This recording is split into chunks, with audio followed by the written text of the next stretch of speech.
Welcome beautiful people. कैसे हैं आप सब लोग। मेरी दुआ है कि अल्लाह ताला आप सबको अपने अपने घरों में ठीक ठाक खुश आबाद रखें और अल्लाह ताला हम सब की तमाम जायज़ हाजात पूरी फरमाए, आमीन। मेरी सुबह का यहाँ पे स्टार्ट हो चुका है। आज बच्चों को उनके बाबा स्कूल छोड़ने गए थे क्योंकि उनकी छुट्टियाँ चल रही हैं, तो मैंने कहा कि क्यों ना मैं ये वाला हफ़्ता जो है ये आराम करूं, क्योंकि मुसलसल डेली वो ही रूटीन मेरी ही चल रही थी कि मैं ही उनको छोड़ के आ रही थी। और फिर सबसे पहले मैंने फ़िश को फीड देनी होती है सुबह का और शाम का। इनका टाइम फिक्स है, तो सुबह के टाइम जो होती है इनकी फीड वो पक्की मेरे ज़िम्मे ही है। तो मैंने थोड़ा सा वहाँ पे क्लिप जो है वो जूम किया था ताकि मैं आपको दिखाऊँ कि किस तरह फ़िश जो है फीड जाते ही फ़ौरन से ऊपर आती हैं, उनको स्मेल आ जाती है या फिर नज़र आ जाता है। वरना तो क्या होता है कि जब भी एक्वेरियम के पास मैं जा रही हूँ, बच्चे जा रहे हैं, कोई भी जाता है तो वो फ़ौरन से छुप जाती हैं।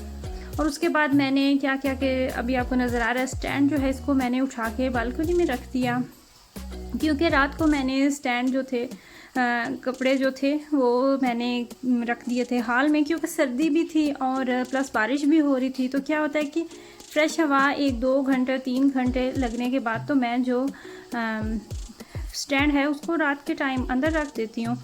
तो फिर सुबह क्या होता है कि कपड़े जो होते हैं वो काफ़ी हद तक ड्राई हो चुके होते हैं और मैं 1 से 2 घंटे के बाद यहाँ से फिर चेक करूँगी कि कपड़े जो हैं वो खुश्क हुए हैं या नहीं। तो फिर मैं उनको निकाल के तो उनकी जगह पे रख दूँगी। नॉर्मली मैं क्या करती हूँ कि बच्चों को उनके स्कूल भेजने के बाद सबसे पहले जो है वो मैं ड्राइंग रूम का हुलिया जो है वो एक दफ़ा दुरुस्त करती हूँ। चीज़ें जो होती हैं या उनके टॉयज़ जो होती हैं वो तो मेरी कोशिश होती है कि रात को सोने से पहले ही मैं बच्चों को कहती हूँ कि अपने जो आप टॉयज़ सिटिंग रूम में लेके आए हो तो इसको लेके जाओ वापस अपने रूम में रखो और तब जाके आपने सोना है। तो फिर बाकी जो काम होता है वो मैं सुबह इनको स्कूल भेजने के बाद ही ख़त्म कर लेती थी। खैर अब तो बहुत कम ऐसा होता है क्योंकि सुबह के टाइम फिर मेरे हस्बैंड जो होते हैं वो आके सो जाते हैं, तो फिर इतना टाइम नहीं होता। और टाइम की तो खैर बच्चों को भी छोड़ने जाती हूँ, लेकिन उसके बाद टाइम हो भी तो शोर होता है, तो फिर इस वजह से मैंने शाम के टाइम ही जो वैक्यूम होता है वो लगाना होता है। तो आज मेरे पास था टाइम, तो मैंने कहा कि मैं नाश्ते से पहले ही क्यों ना ये वाला काम जो है ये ख़त्म कर लूँ और इसके बाद फिर मैं आराम से बैठ के नाश्ता करूँगी और हस्बैंड के वापस आने तक जो सफाई है वो भी क्लियर हो जाएगी। और आप यकीन करें जब इस तरह के छोटे छोटे से काम और घर की आलमोस्ट तमाम जिम्मेदारी ही आप पे होती है और प्लस आपके छोटे बच्चे हैं, तो जो टाइम होता है उसका पता ही नहीं चलता और इतनी जल्दी दिन गुजर जाता है। और यहाँ पे मैं फुल कोशिश कर रही थी कि जितना जल्दी हो सके ये मैं वैक्यूम लगा लूँ।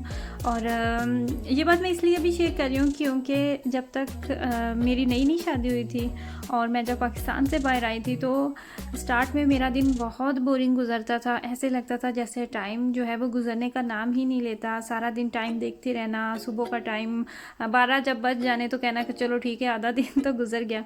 लेकिन अब यकीन करें जब से मेरा बड़ा बेटा माशाल्लाह से मेरी ज़िंदगी में आया है तो फिर ज़िंदगी जो है वो मसरूफ़ से मसरूफ़ होती चली गई और अब दिन का एहसास ही नहीं होता। प्लस टाइम निकालने की कोशिश होती है कि थोड़ा सा टाइम मिल जाए तो थोड़ा सा लेट लें, रेस्ट कर लें, अमूमन ऐसा होता नहीं है। सफाई जो है वो सारी क्लियर हो चुकी थी और यहाँ पे आराम से मैं बैठ के नाश्ता कर रही थी, हस्बैंड को भी नाश्ता बना के दिया। वैसे भी आज मुझे थोड़ी सी तफसीलन ही सफाई करनी थी क्योंकि पिछले 2 हफ्ते से छुट्टियां चल रही थी, यहाँ पे हेर्ब्स्ट फेरियन थी।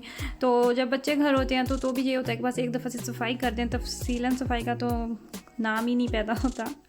और जी मैं आज बना रही हूँ एक खैर अनोखी तो आप इसको नहीं कह सकते क्योंकि काफ़ी लोग इसको बड़े शौक़ से बनाते हैं और खाते भी हैं, लेकिन मैं यहाँ पे बिल्कुल पहली दफ़ा बना रही हूँ और मैंने इसको खाया भी नहीं पहले। ये वाला सालन कभी ऐसा इत्तेफाक ही नहीं हुआ खाने का और ना ही बनाने का इत्तेफाक हुआ है। काफ़ी अरसे से खैर मैं कर तो रही थी, ये कह रही थी कि मैंने बनाना है ये वाला सालन, मैंने ज़रूर ट्राई करना है।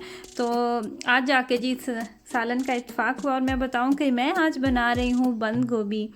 मैंने इसकी रेसिपी भी नहीं देखी, आप यकीन करें मुझे बिल्कुल भी आइडिया नहीं है कि मैंने इसको किस तरह से पकाना है। यहाँ पे मैंने इसको काट के रखा हुआ है, रेसिपी मैंने इसकी नहीं देखी, ना ही मैंने किसी से पूछा है कि इसको पकाने का तरीका क्या है।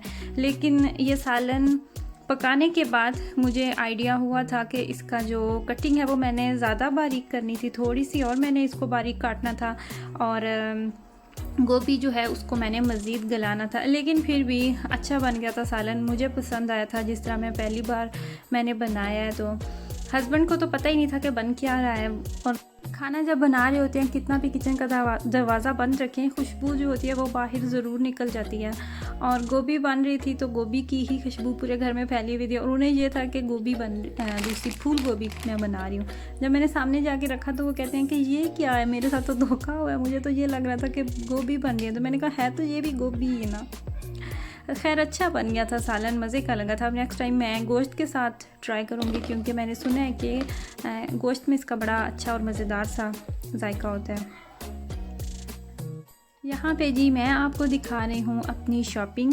जैसे सर्दियों की आमद है और शॉपिंग जो है वो तो मैंने 2-3 दफ़ा की है, 2-3 से भी थोड़ा सा ज़्यादा ही कह लें, क्योंकि पता है कि छोटे बच्चे होते हैं तो उनके लिए हर साल नया स्टफ़ जो है वो लेना पड़ता है। और उसकी वजह ये होती है कि बच्चों को पहले वाले कपड़े जो हैं वो छोटे हो जाते हैं। और मैंने अब राज से कहा कि आपके सारे कपड़े आपको छोटे हो गए हैं, तो इसकी क्या वजह है, आप बड़े हो गए हो या कपड़े छोटे हो गए हैं। तो उसने कहा कि कपड़े छोटे हो गए हैं।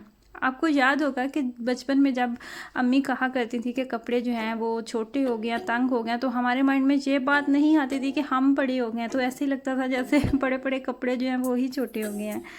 तो ये वाले कपड़े आपको दिखाने का एक ख़ास मकसद है, और वो ये है कि ये वाली तमाम जो शॉपिंग है ये मैंने अपनी यूट्यूब की आमदन से की है जी। अल्हम्दुलिल्लाह मुझे इस मंथ की जो यूट्यूब की मेरी पेमेंट मौसूल हुई तो उससे मैंने बच्चों के लिए जो है वो शॉपिंग की थी। और मैंने अपने लिए ये गरम टॉप लिया था, बड़ा प्यारा सा बना हुआ था और घुटनों से भी थोड़ा सा नीचे था ये वाला टॉप। डबल शेड आ रहा था इस शर्ट के अंदर। और आप यकीन करें इस तरह की शर्ट्स जो होती है ना वो सर्दियों में आपके लिए बहुत बहुत बेस्ट हो जाती है। एक तो ये गर्म होती हैं और ये काफ़ी लंबा था, स्लीव्स जो हैं इसकी वो भी फुल थी। ये इसके साथ मैंने स्टॉलर लिया था और साथ में इसके मैंने ये पैंट ली थी। मुझे अच्छा लगा, मुझे खुशी हुई कि मैंने आज ये भी दिन आया कि मैं अपनी कमाई से अपने बच्चों के लिए, अपने लिए कुछ ना कुछ ले रही हूँ। तो मैंने इसलिए आप लोगों के साथ ये क्लिप शेयर किया। और कभी मेरे माइंड में भी नहीं आता था, मैंने सोचा भी नहीं था कि ये भी टाइम आएगा कि मैं ख़ुद कमाऊँगी और मैं अपने लिए ये घर की चीज़ें लूँगी। ख्वाब देखने चाहिए, अगर आप ख्वाब देखते हैं तो ही आप उन्हें पूरा करने के लिए कोशिश भी करते हैं। और मेहनत मुसलसल करते रहने से कामयाबी जो है वो ज़रूर मिलती है। स्टार्ट में हर काम आपको मुश्किल लगता है और बिल्कुल मेरे साथ भी ऐसा ही था, मुझे भी बहुत मुश्किल लगता था। और मेरी यहाँ तक आप यकीन करें कि मैंने जब अपनी पहली वीडियो बनाई थी मेरे वहमो गुमान में भी नहीं था कि मैं अपने चैनल को इस तरह आगे चलाती जाऊंगी और अल्लाह ताला के हुक्म से मुझे ये दिन भी देखने को मिलेगा। दुआओं में याद रखिएगा। अल्लाह हाफिज़।